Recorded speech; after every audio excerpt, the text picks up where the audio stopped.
no one is 100% qualified for a role. And with sort of the skills that are required, I would say as a general rule of thumb, if you're missing a few, then applying for it is not going to be any sort of detriment to you. And I think for myself, at least, I would speak to sort of all candidates who are, as you said, sort of 95%, 96%. And then it would normally come down to then who is sort of a better fit culturally for the company. And I think I've seen candidates who are less qualified hired because they're a better fit for the team than those who are more qualified. So I think just being able to speak to the client, which obviously isn't always possible if they've got a lot of applications, but I think just being able to speak to them and sort of show your passion and everything as well, that could then sort of put you above a candidate who might be slightly more qualified than you. Even if there is a unicorn, there may be something they have that is outside of the job description that our hiring manager is looking for that will result in someone else getting the job. There was recently a placement. I was working with a company. I had 2 candidates at final stage interview.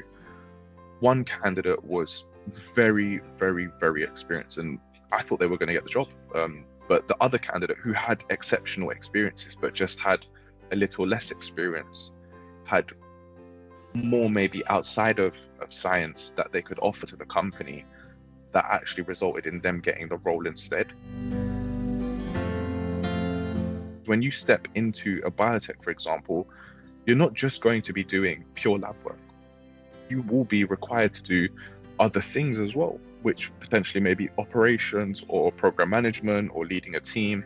But they'd want to see, okay, when they speak to you, do you have experience in that? Have you done that? Or they'll be listening in and trying to understand, have you done things that can be applicable outside of the R&D space? And I think, especially in the biotech world, where there aren't as many resources, if they can find someone who's done different things, that will increase the chance of getting a job as well, whilst having technical expertise.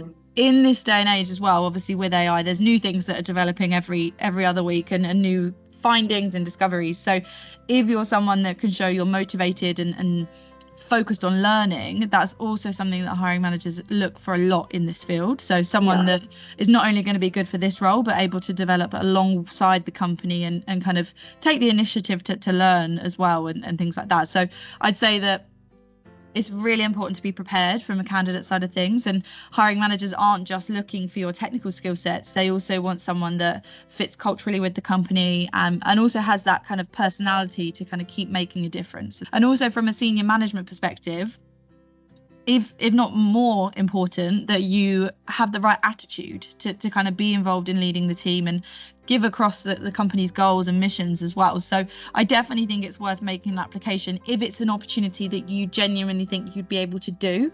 I think there's a fine line between saying apply to everything and get your CV out there and applying to things that you don't genuinely have the skill sets for or the background for. So I think that if it's a position you feel passionate about, definitely kind of make the application.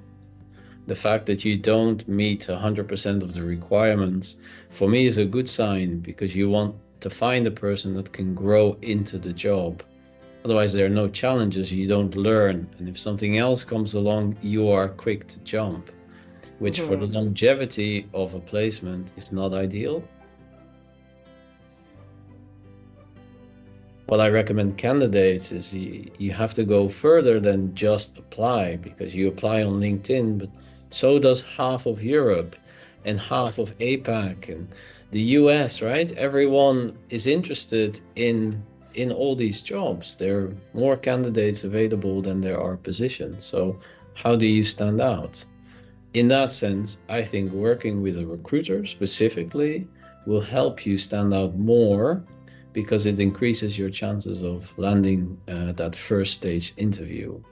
Not every hiring manager has the chance to, or the time to sift through 100+ LinkedIn applications. They would rather work with a recruiter who presents a handful of individuals, 3 to 5 candidates that have been pre-qualified, pre-screened, that are motivated, passionate, and suitable,